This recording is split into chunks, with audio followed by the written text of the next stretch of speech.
بسم اللہ الرحمن الرحیم نحمدہ و نصلی علی رسولہ الکریم اما بعد۔ معزز دوستو، جن لوگوں کو مسجد کے بیرونی حصے میں جگہ ملی ہے وہ حضرات کم از کم بات سننے کے لیے مسجد کے اندرونی حصے میں آ کے بیٹھنے کا اہتمام کریں، سوائے ان کے جن کو مائک کے آواز باہر سے صاف سنائی دینے کی وجہ سے وہ وہاں بیٹھتے ہوں، ان کے لیے کوئی حرج نہیں۔ دوسری بات ان نوجوان بچوں سے ہے جو عام طور پر بیان کے وقت میں دور بیٹھ کر سنا کرتے ہیں، ان سے کہنا یہ ہے کہ آپ لوگ کم از کم بیان کے وقت میں بالکل سامنے آ کر بیٹھا کریں، کوشش کریں اس بات کی کہ آپ کو سامنے جگہ مل جائے، سنانے والے کو آپ دیکھیں، سنانے والا آپ کو دیکھے۔ ایسی حالت میں کسی چیز کو سننا، سمجھنا، لینا ایک دوسرا تاثر رکھتا ہے۔ تو نے پی کتابوں سے، میں نے پی نگاہوں سے، فرق ہے بہت ظاہر تیرے میرے پینے میں۔ کائے کو باہر دور بیٹھتے، نزدیک آ کے سامنے بیٹھا کرو۔ نوجوان بچے خاص طور سے سنانے کے وقت میں، سننے کے وقت میں بہت قریب آ کر بیٹھ کر سننے کا معمول کرنا چاہیے۔ ہم لوگ تو جب دروس میں بیٹھتے تھے یا ہمارے حضرت کی مجالس میں بیٹھتے تھے، حضرت مسیح الامت کی مجالس میں بیٹھتے تھے، تو جیسے غیر معمولی صف اول کو حاصل کرنے کے لیے سعی، کوشش، جدوجہد، وقت سے پہلے پہنچنا، بالکل قریب سے قریب تر بیٹھنا، ایسی جگہ بیٹھنا کہ جہاں سے ہم صفائی سے دیکھ سکیں اور جہاں سے بار بار یہ ہمارے شیخ کی نظر ہم پر پڑتی رہے، اس کا اہتمام کرتے تھے۔ اب یہاں تو یہ ہے کہ جتنا دور بیٹھے اتنا اچھا ہے، اطمینان سے کبھی بات چیت بھی آپس میں کر لے سکتے ہیں، کبھی پلٹ کے باہر نکل کے جانا ہے تو بھی زیادہ رکاوٹ نہیں ہوتی ہے۔ یہاں بیٹھے تو باہر نکل کے جانا ذرا مشکل ہے۔ اس واسطے بھائیو، اگر یہ ایک آدھ گھنٹہ بھی ہم لوگ اس کا اہتمام نہیں کرے تو یہ بے طلبی کی بات ہو۔ خاص طور سے نوجوان بچے بالکل سامنے بیٹھ کر دیکھنا سیکھنے سکھانے کا ایک طریقہ ہے۔ جبرائیل امین علیہ السلام آئے تھے پیارے نبی علیہ السلام کے پاس، سلام کیا اور اندر آنے کی اجازت مانگی، حضور نے اجازت دے دی۔ اندر آئے، کہا اور کچھ قریب ہونے کی اجازت ہے، آپ نے اجازت دے دی۔ پھر اور کچھ قریب ہونے کی اجازت مانگی تو آپ نے اجازت دے دی، حتیٰ کہ اتنے قریب آ گئے کہ نبی علیہ السلام کے گھٹنوں سے اپنے گھٹنے ملا کے بیٹھ۔ اس کے بعد میں سوال جواب ہوا۔ پھر جب وہ واپس گئے تو پیارے نبی علیہ السلام نے فرمایا کہ یہ جبرائیل تھے جو تم کو تمہارا دین سکھانے آئے تھے۔ تمہارا بھی ہوگا سیکھنے سکھانے کا طریقہ یہ ہے، ورنہ دور سے کچھ کا کچھ سنائی دیتا ہے۔ لطیفہ سنے تھے ہم کہ ایک مولانا صاحب نے تقریر کرتے ہوئے کہا، جب جماہی آئے تو استغفر اللہ پڑھا کرو۔ ایک صاحب ذرا دور بیٹھے ہوئے تھے، شاید کیا سنے پتہ نہیں، گھر کو جب گئے بیان سن کے تو گھر کو داماد شریف تشریف لائے تو دیکھتے ہی استغفر اللہ بولے۔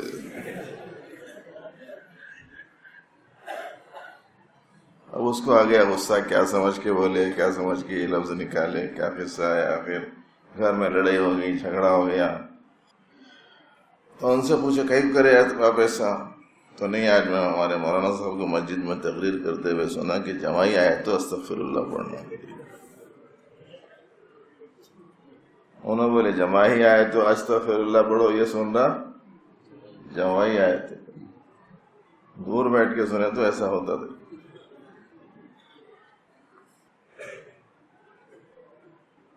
کیا بات سنائی جا رہی تھی؟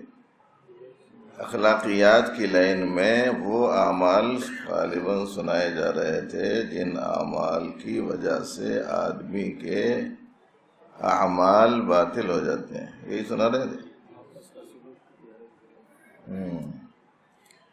یاد رکھنا نصب اسباق کو. آپ کو بتایا گیا کہ شرک اعمال کو باطل کر دینے والی چیز، کفر اعمال کو بیکار کر دینے والی چیز. پیارے نبی علیہ السلام کی شان میں بے ادبی اعمال کو بیکار کر دینے والی چیز، اور آپس کے لڑائی جھگڑا یہ اعمال کو ضائع کر دینے والی چیز ہے. یہ 4 چیزیں سنے تھے، اب 1-2 چیزیں آ جاؤ سن لی. اس بات کو اچھی طریقے سے ذہن میں رکھیے کہ جس کو جو بھی مل رہا ہے وہ اللہ کے دینے سے. کسی کو کم ملا اللہ کی تقسیم سے، کسی کو زیادہ ملا اللہ کی تقسیم سے. اللہ پاک فرماتے ہیں نحن قسمنا بینہم معیشتہم فی الحیات الدنیا، لوگوں کی معیشت کو ہم نے تقسیم کیا ہے.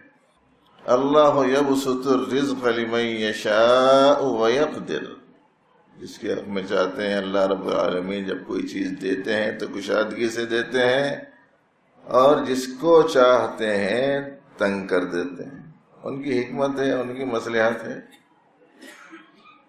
جس کو زیادہ دے رہے ہیں اس کا بھی امتحان ہے، جس کو کم دے رہے ہیں اس کا بھی امتحان ہے. کامیابی کا ناکامی کا تعلق اس سے نہیں ہے.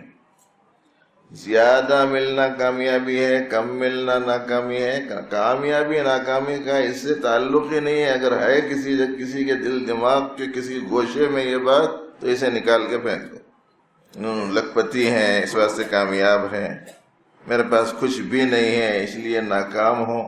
اگر ایسا کوئی تصور کسی کے دل و دماغ میں ہے تو نکال کر پھینک دینا چاہیے. کامیابی ناکامی کا اس سے کوئی تعلق نہیں. پھر کیسے تعلق ہے؟ جس حال میں اللہ رکھے ہیں اس حال میں اللہ کا جو حکم ہے وہ پورا کر رہا ہے یا نہیں، اس سے تعلق ہے آدمی کی کامیابی کا ناکامی.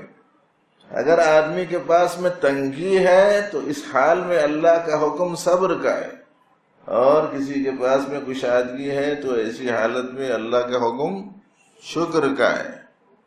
اور صبر اور شکر کامیابی کا ذریعہ ہے. اس واسطے ایسا ہو سکتا ہے کہ ایک آدمی کو بہت ملے لیکن شکر نہیں کرنے کی وجہ سے ناکام ہو جائے، اور ایک آدمی وہ ہے جس کو کچھ بھی نہیں ملا لیکن صبر کرنے کی وجہ سے کامیاب ہو گیا.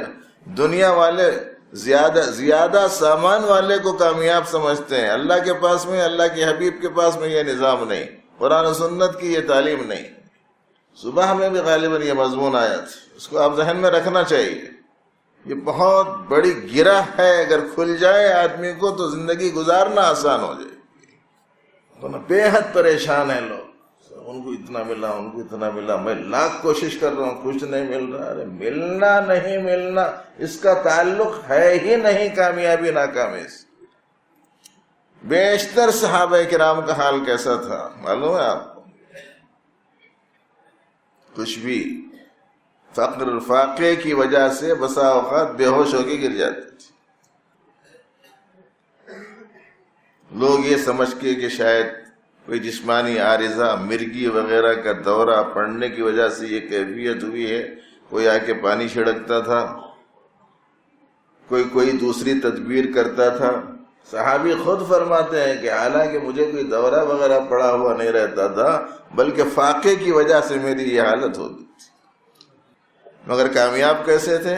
کامیاب ایسے تھے کہ اللہ پاک نے فرمایا رضی اللہ عنہم ورضوا عنہ، اللہ ان سے راضی وہ اللہ سے راضی.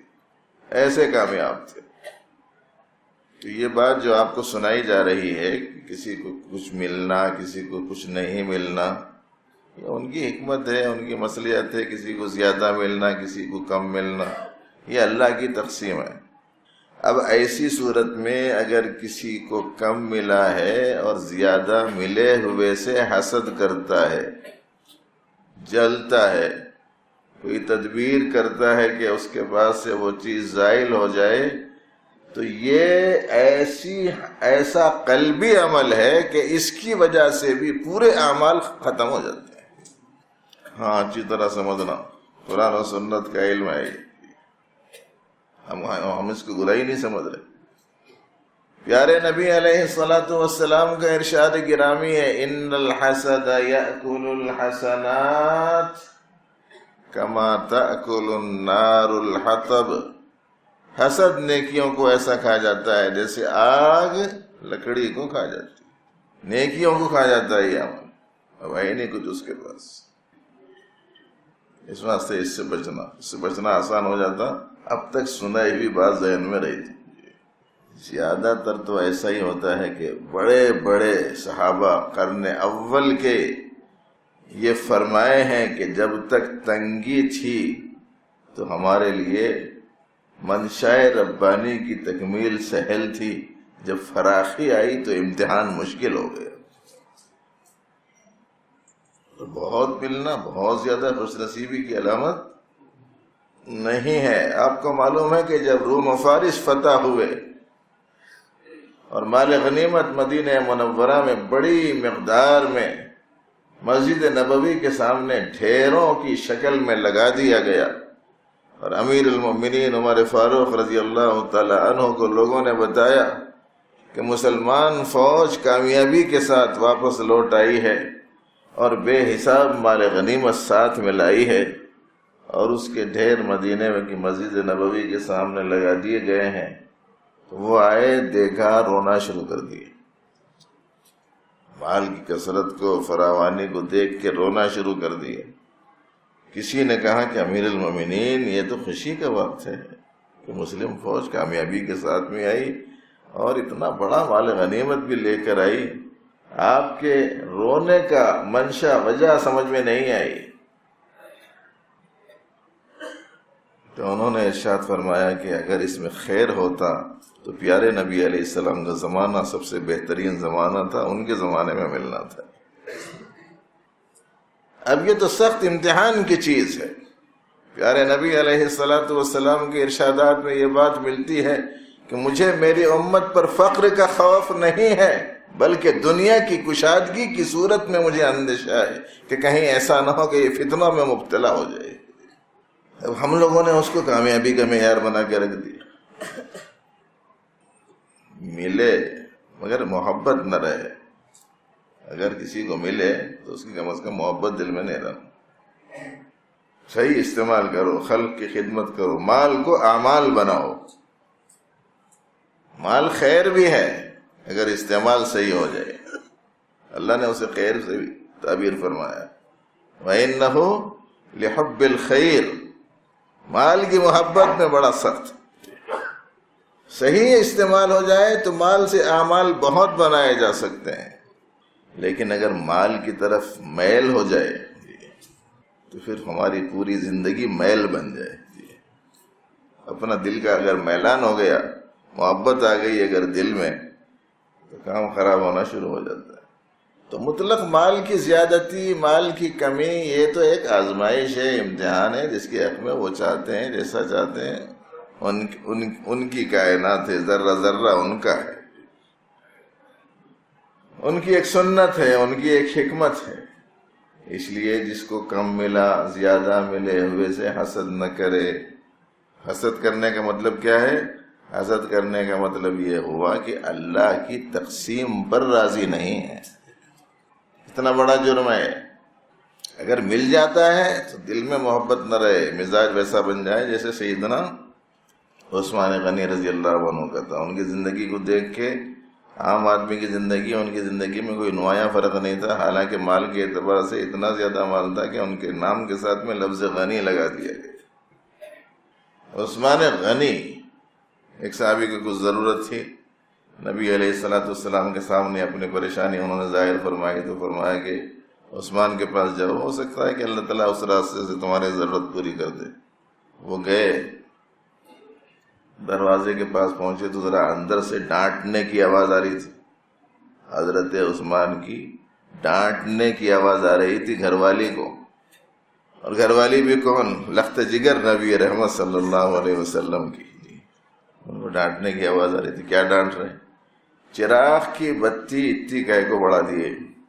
اب یہ باہر سے سن لیں گے، بولے کہ جو آدمی چراغ کی بتی کے بڑھا دینے پر اس درجے ڈانٹتا ہو اور روکتا ہو، اس کے پاس جا کے اپنی ضرورت پیش کروں اور میری ضرورت کی تکمیل ہو جائے، یہ تو ذرا بہت ہی مشکل دکھ رہا ہے۔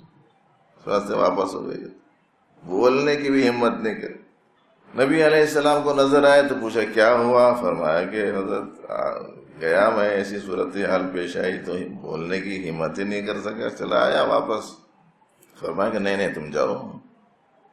وہ چلے گئے، پھر جا کے اپنا جو مسئلہ تھا، اپنی جو پریشانی تھی، اپنی جو ضرورت تھی ان کے سامنے رکھی، تو ان کو اندر بلا لے کے گئے۔ وہ پہلے کے جیسے تجوریاں، الماریاں، صندوقاں، قفلاں، یہ وہ بہت زیادہ نہیں رہتے تھے وہاں۔ عجیب و غریب احوال تھے جس وقت میں اسلام کی بہار آئی تھی، عجیب حالات تھے وہاں۔ تو یہ تھا کہ اگر کوئی مدرسے میں کوئی شخص مال زکوٰۃ لا کر مدرسے کے صحن میں بیچ میں رکھ دیتا تھا اور یوں کہتا تھا کہ یہ مال زکوٰۃ ہے، جو کوئی اس کا مستحق اور ضرورت مند ہے وہ اس میں سے اپنی ضرورت کے مطابق لے لے، تو اگر کسی کو 1 روپیے کی ضرورت ہوتی تھی تو جا کر اس میں سے 1 ہی روپیہ اٹھاتا تھا۔ اور اس زمانے میں کسی لکھپتی کو بھی بولے وہاں ڈھیر ہے پیسوں کا، وہ تو جاتے جاتے ڈال لے کے چلے جاتا جتنا ہو سکتا ہے۔ محبت آ گئی مال کی دل میں۔ ابو صاحب گئے، جا کے اپنا مسئلہ رکھا تو اندر لے کے گئے، ڈھیر پڑا ہوا تھا پیسوں کا، کھڑا کر کے لے لو کتنا ہونا ہے کہ اس میں سے لے لو بولو۔ اب انہوں کبھی ادھر دیکھ رہے ہیں، کبھی ہم کو دیکھ رہے ہیں، وہی آدمی ہے یا کوئی دوسرا آدمی ہے۔ تھوڑی دیر پہلے جو آدمی چراغ کی بتی کے بڑھانے پر ڈانٹ رہا تھا، ناراضگی کا اظہار کر رہا تھا، یہ وہی شخص ہے یا کوئی دوسرا شخص ہے؟ یوں کہہ رہا ہے کہ تمہاری جتنی ضرورت ہے یہاں سے لے کر جاؤ۔ انہوں نے پوچھا کہ کیا دیکھ رہے ہیں؟ امیر المومنین حضرت عثمان غنی رضی اللہ عنہ پوچھے کیا دیکھ رہے ہیں آخر؟ کہنے لگے کہ نہیں، ایسا تھوڑی دیر پہلے آیا تھا تو ایسا میں نے بات سنی تھی، اب آپ جب دینے کا نمبر آیا تو فرما رہے کہ جتنی ضرورت ہے لے کے جاؤ، تو وہ حال میں یہ حال میں بڑا فرق معلوم ہو رہا، اس واسطے مجھے حیرت ہو رہی، اس لیے دیکھ رہا ہوں۔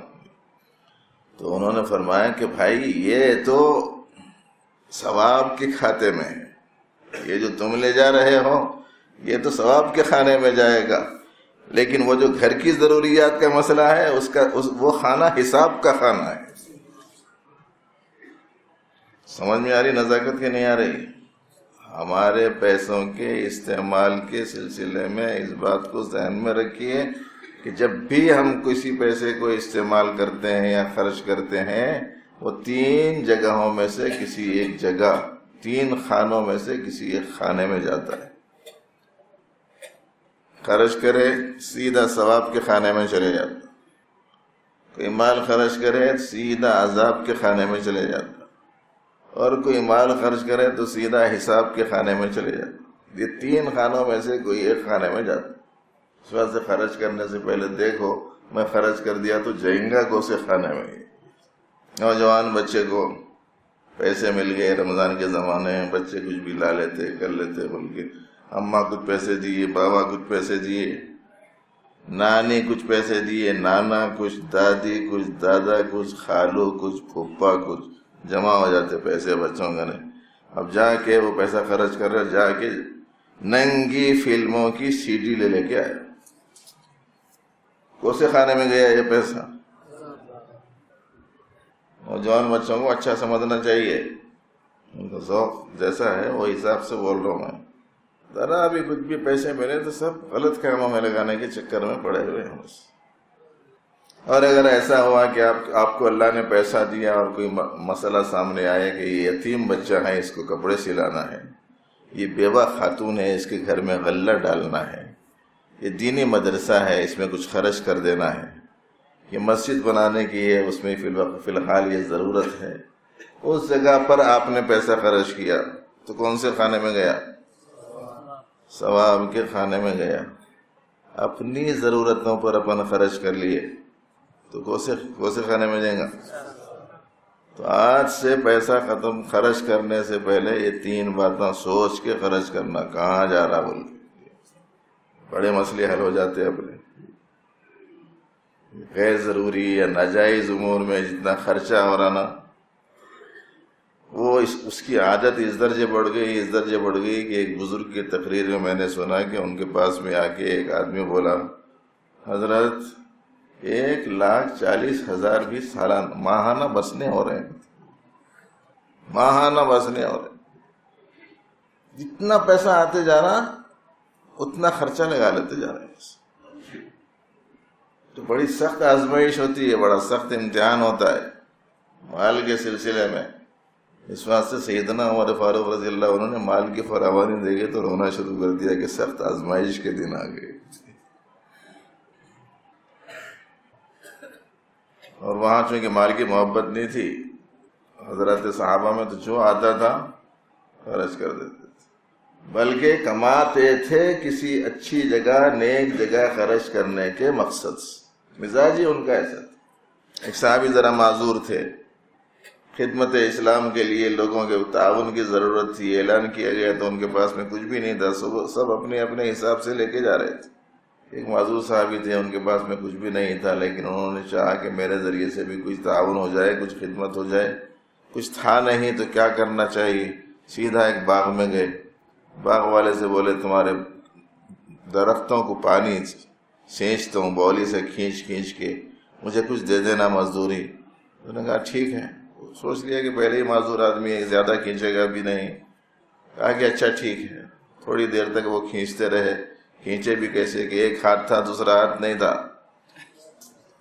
ڈول ایک ہاتھ سے چھوڑ دیا، جب اس کو بھر لیا تو ایک ہاتھ سے اسے کھینچا، دوسرے ہاتھ کی جگہ دانت سے رسی پکڑ لی، پھر آگے ہاتھ بڑھایا، پھر اسے کھینچا. اس طریقے سے ڈول کھینچتے رہے، پانی سینچتے رہے. کافی دیر تک یہ عمل چلتا رہا.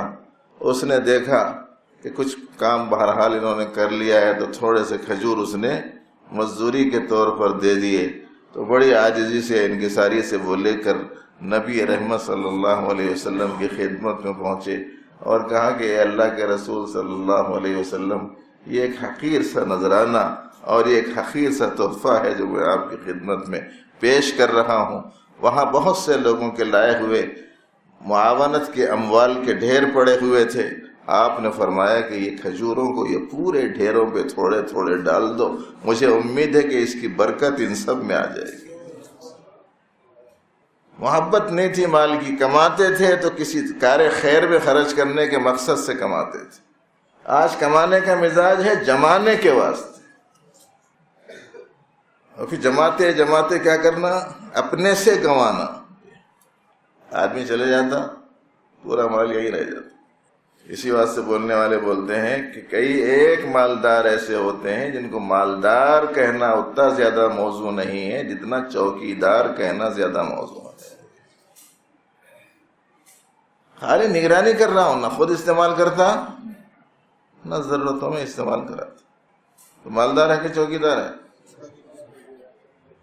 چوکیدار ہے وہ. تو اگر اللہ نے دیا ہے تو کار خیر میں خرچ کرو، زندگی کی اولین فرصت میں خرچ کرو.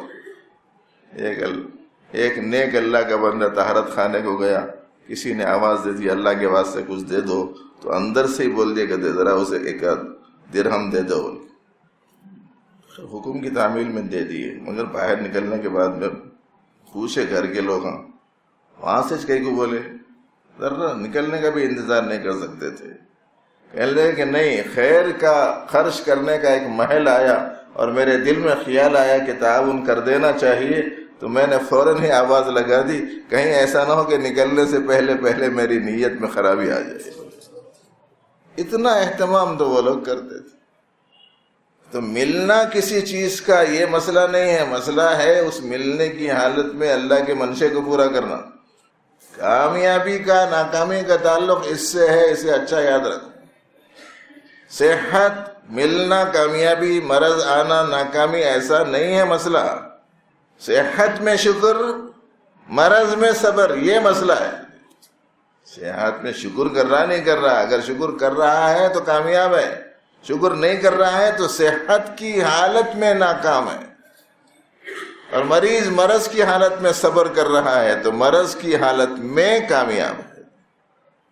جب یہ شعور نہیں رہتا تو پھر آدمی ان کو زیادہ کئی کو ملا، میرے کو کم کئی کو ملا، بلکہ جس کو ملا اس سے جلنا شروع کر دیتا، اس کے خلاف ایسی تدبیریں شروع کر دیتا کہ کچھ مت پوچھو۔ اور آج کل تو ہم لوگوں کی توہم پرستی کی وجہ سے بہت سارے غرض پسند قسم کے لوگ بہت زیادہ ستا رہے ہیں، اپنی دکان زیادہ چل رہی، کسی دوسرے کی نہیں چل رہی سمجھو، تو انہیں کیا کرتا، کچھ بھی نہیں، رات کے اندھیرے میں ایک لیمو 2-4 مرچیاں لا کے شٹر کے سامنے رکھ دیتا، بس اب یہ صاحب کی حیرانی، پریشانی، الجھن دیکھنے کی رہتی۔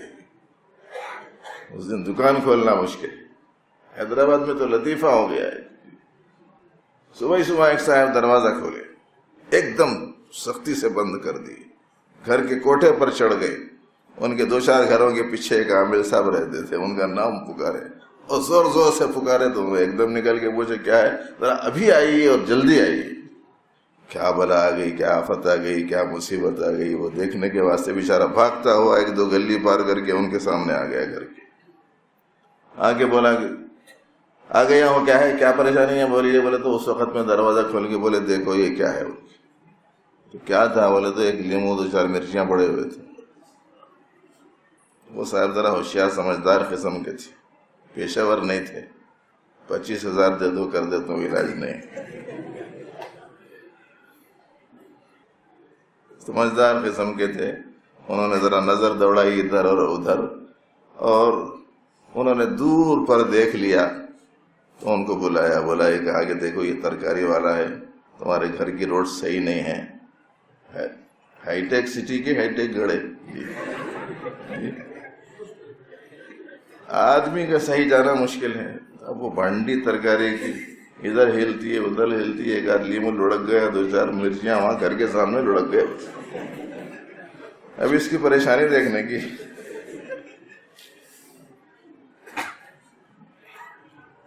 توہم پرستی ایسی پیدا ہو گئی، جس لیمو کو روزانہ لچڑ کے کھاتے ہیں اور جس مرچی کو روزانہ چاپ چاپ کر اس سے استفادہ کرتے ہیں، گھر کے سامنے گر گئی تو وہم ایسا ہے کہ پتہ نہیں اب کیا ہو جائے گا۔ ہماری نظر اللہ اور اللہ کے کرتا دھرتا ہونے کی حیثیت سے ہٹ گئی، اعتقاد اللہ سے ہٹ کر چیزوں پر آ گئے۔ معزز دوستو، یہ توہم پرستی سے بھی اپنے آپ کو نکال رہے ہیں، توحید کے منافی ہے یہ چیز۔ ہم کو معلوم ہے لا نافع ولا ضار الا اللہ، کوئی نفع دینے والا نہیں، کوئی نقصان دینے والا نہیں سوائے اللہ۔ تو اس پر سنا رہا تھا بھائی کہ کسی کو زیادہ مل رہا ہے تو جلنا شروع کر دیتا آدمی۔ آپ کو معلوم ہے کہ یہ حالت ایسی بدترین حالت ہے کہ پوری نیکیاں ضائع ہو جاتی ہیں۔ تو یہ 6ویں چیز ہو گئی، یاد رکھنا، صدقات خیرات بہت نیکی کا عمل ہے، صدقے سے اللہ کا غصہ ٹھنڈا ہوتا ہے۔ الصدقۃ تطفئ غضب الرب، صدقہ پروردگار کے غصے کو ٹھنڈا کرتا ہے، ناراضگی کو ختم کرتا ہے۔ صدقے سے پروردگار عالم بڑھوتری عطا فرماتے ہیں، بہت ہی نیکی کا عمل ہے۔ کسی کے ساتھ اچھا سلوک یہ بھی صدقہ ہے، اور کسی کو کچھ دے دینا یہ بھی صدقہ ہے۔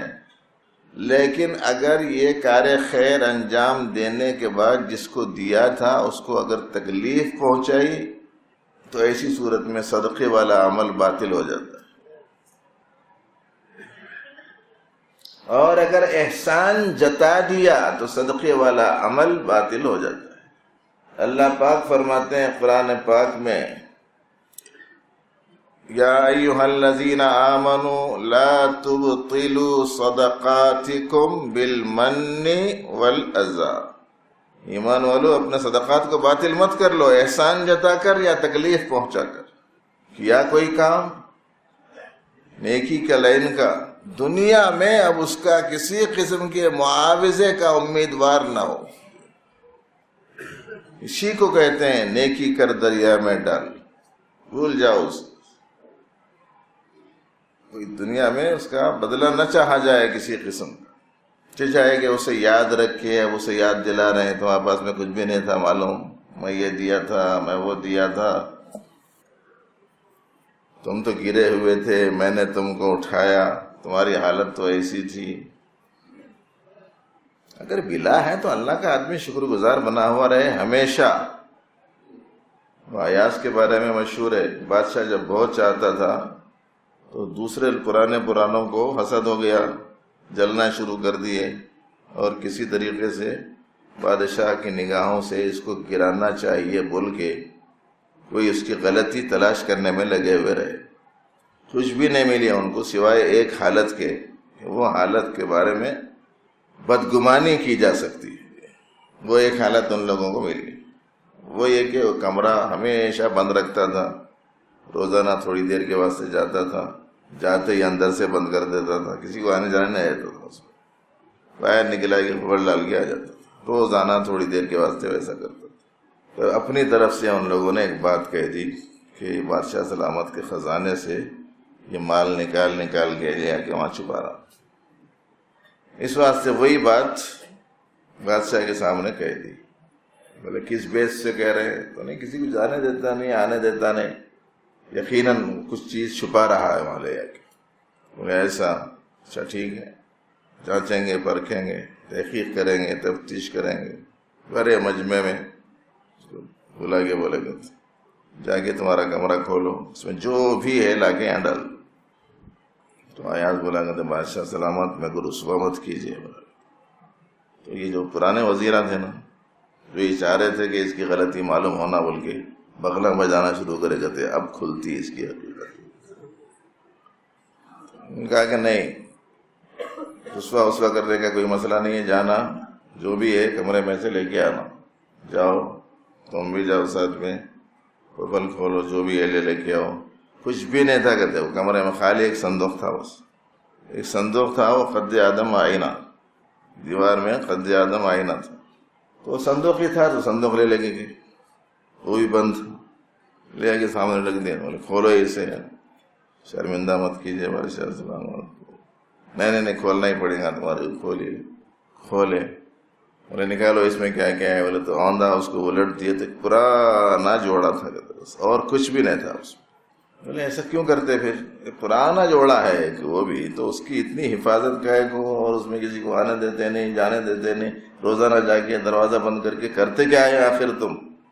تو انہوں نے بولا کہ بادشاہ سلامت جو کچھ ہے آپ کا دیا ہوا ہے، یہ میرا عمدہ لباس آپ کا دیا ہوا ہے، میرے پاس جو کچھ ہے سب آپ کی نوازش ہے، لیکن مجھے خیال آتا ہے کبھی کبھی کہ کہیں ایسا نہ ہو کہ میں بادشاہ کے احسانات کو بھول جاؤں، اس واسطے ایسا کرتا ہوں کہ آپ کی دی ہوئی پوری چیزیں اتار دے کے وہ اپنا پورا پرانا جوڑا پہن لے کے وہ آئینے کے سامنے جا کے کھڑے رہ کے بولتا ہوں عیاض تو ایسا تھا، دیکھ اب جو کچھ تیرے پاس ہے سب بادشاہ کی عطا ہے، کہیں ایسا نہ ہو کہ تو اس کو بھول جائے، تو اور عزت بڑھ گئی نا اس کی۔ تو حسد کرتے ہیں لوگ خواہ مخواہ کا اور اپنے اعمال کو بیکار کر لیتے ہیں۔ اس لیے دوستو ایک حسد سے بچنا ہے اور دوسرے احسان جتانے سے بچنا ہے، تکلیف پہنچانے سے بچنا ہے۔ اس پر سنا رہا تھا میں کہ کسی کے پاس کچھ نہیں تھا، اگر ہم نے اس کی کچھ مدد کر دی تو اب اسے یاد دلاتے ہیں تمہارے ساتھ میں ہم نے ایسا کیا تھا، تمہارے ساتھ میں ایسا کیا تھا۔ رویہ ایسا اختیار کرتے ہیں کہ اس کو ذلت اور رسوائی ہوتی ہے، شرمندگی اسے ہوتی ہے، اور یہ ایک ایسا بدترین عمل ہے کہ اس عمل کی وجہ سے آدمی کا کیا ہوا صدقے والا عظیم الشان نیک عمل باطل ہو جاتا ہے۔ اب ایک چیز اور مختصر سے سن لیجئے، بہت سارے نیکیاں بہت سارے لوگ کرتے ہیں اور بڑی مقدار میں نیکیاں جمع کرتے ہیں۔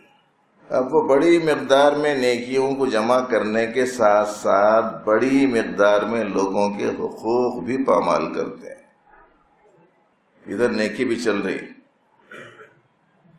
ایک صاحب کے بارے میں سنا، جو بھی غریب آتے ہیں یا کوئی کار خیر انجام دینے کا نمبر آتا ہے تو لوگوں کو بلاتے ہیں، کھلاتے ہیں، پلاتے ہیں، سب کچھ کرتے ہیں، جس گھر میں بلاتے ہیں کرتے ہیں، وہ سب دیگر ورثہ کا حق دبا کے اپنا مکان بنائے ہوئے ہیں۔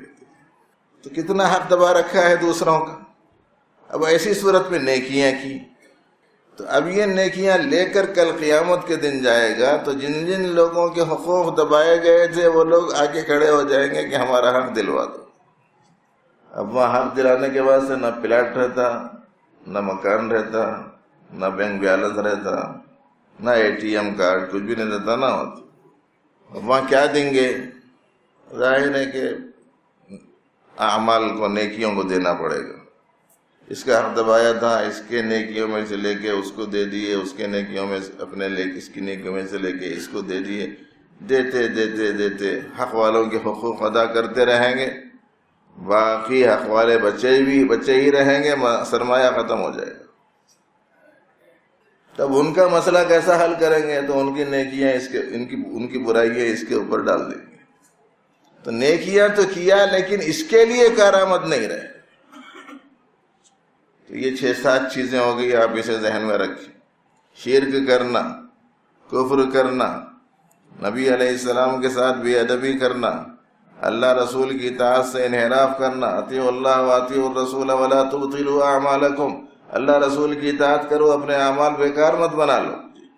اور اسی کے ساتھ ساتھ آپس کی لڑائیاں اور جھگڑا، یہ بھی دین کو مونڈ دیتا ہے. اور ایک دوسرے کے ساتھ میں حسد، یہ بھی نیکیوں کو کھا جاتا ہے.